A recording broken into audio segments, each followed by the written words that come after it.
Well, it is a move that is almost a year in the making. British Columbia is about to end the practice of police policing themselves.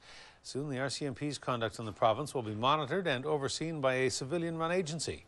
This was the last key recommendation left undone following the investigation into the tasering death in 2007 of Polish immigrant Robert Dziekanski at the hands of police. This afternoon, the Clark government introduced the law that will make that happen. Our legislature reporter Shachi Kurl has the story. Robert Dziekanski's tasering and death at the hands of 4 RCMP officers angered British Columbians, not just because of the way he died, but because of the cover-up and the lack of transparency around why it happened. The whole truth and nothing but the truth, so help you God? I do so swear. We feared for his safety, and I thought he was going to attack. Indeed, the 4 officers involved are now accused and facing charges of lying on the witness stand. But that action did not stem from the first police investigation into the incident, a probe that was later condemned by retired Justice Thomas Braidwood, who called the men to testify. Public reaction was swift and vocal that the police should not investigate themselves.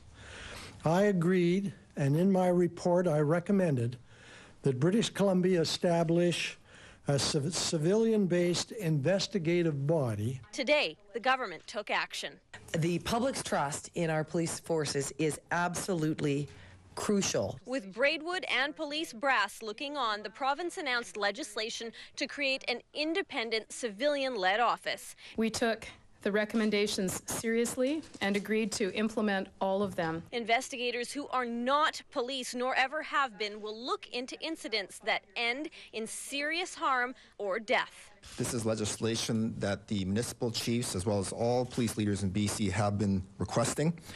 And it is a historic day for policing in our province. Civilian oversight is a major change for the RCMP. One BC's commanding officer admits has taken time and an evolution in thinking for officers to accept. Perhaps over the years, there was a sense that we would know better and that somebody else shouldn't tell us how to do our job. And there's a better sense and a more thorough understanding of the importance of independence now. Former police officers will be allowed for a 5-year transitional period, but after that, they won't be allowed to serve. The office will report to the Attorney General's ministry, but the NDP wanted them reporting to a more independent body. Braidwood recommended, and I think it was a good recommendation, that oversight be provided by the Ombudsman's office, which would have provided independence. The province says it hopes to have the agency up and running by the end of the year.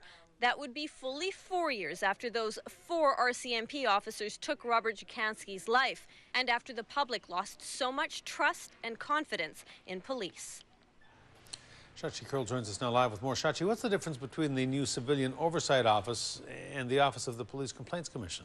Well, Hudson, that's a good question because we've heard of the Office of the we have heard about the Office of the Police Complaints Commissioner for years, and the difference is that the OPCC oversees conduct issues for independent municipal police like Saanich Police and Victoria Police, and up to now it's been the Federal Complaints Commissioner that has done the same for the RCMP, and that can be all sorts of complaints. Now we have a new independent investigation office here in BC, and that will allow for criminal investigations into incidents that result in death or serious harm. It can also do investigations involving other serious incidents, depending on its own discretion.